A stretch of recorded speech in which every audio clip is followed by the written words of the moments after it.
চালাবো, এই রাস্তার মাটিতে দাঁড়িয়েও তেমনি ভাবে লড়াই করব। যে যতদিন না পর্যন্ত আমি আজকে হুঁশিয়ার দিয়ে যাচ্ছি, যদি এর কোনো বিকল্প হয় তাহলে এই কলকাতার রাজপথ সমস্ত ওই 26,000 শিক্ষকের তাদের পরিবার পরিজন সমস্ত কলকাতাকে অবরুদ্ধ করে দেবে।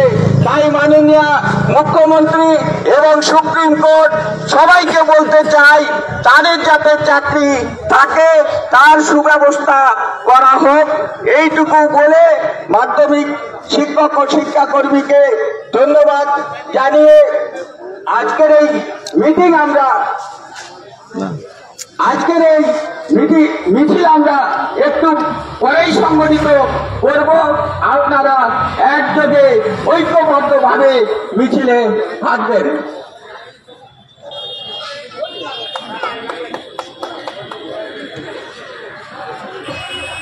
মাধ্যমিক শিক্ষক ও শিক্ষাকর্মী সমিতি জিন্দাবাদ, এসটিএ জিন্দাবাদ।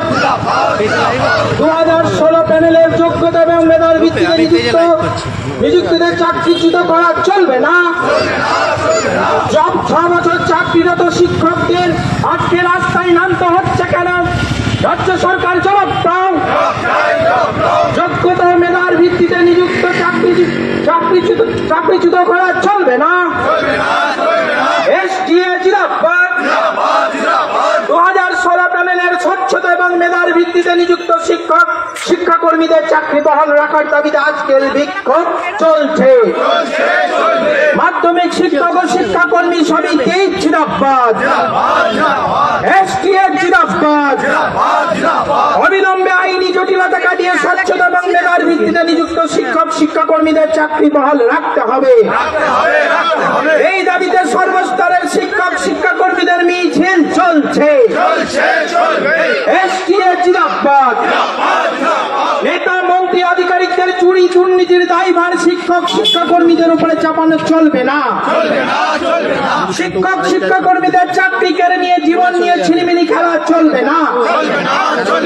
সমগ্র প্যানেল বাতিল করে বিদ্যালয়গুলিকে শিক্ষক শূন্য করার চক্রান্ত বাতিল করো।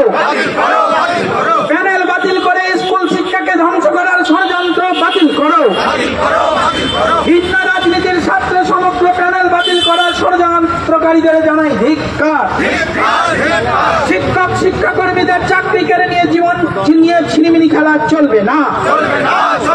নেতা মন্ত্রী আধিকারিকদের চুরি দুর্নীতির দায়ভার শিক্ষাকর্মীদের উপরে চাপানো চলবে না। মাধ্যমিক শিক্ষক ও শিক্ষাকর্মী সমিতি জিন্দাবাদ, এসটিএ জিন্দাবাদ। 2016 প্যানেলের স্বচ্ছতা এবং মেধার ভিত্তিতে নিযুক্ত শিক্ষাকর্মীদের চাকরি বহাল রাখার দাবিতে আজকের বিক্ষোভ চলছে।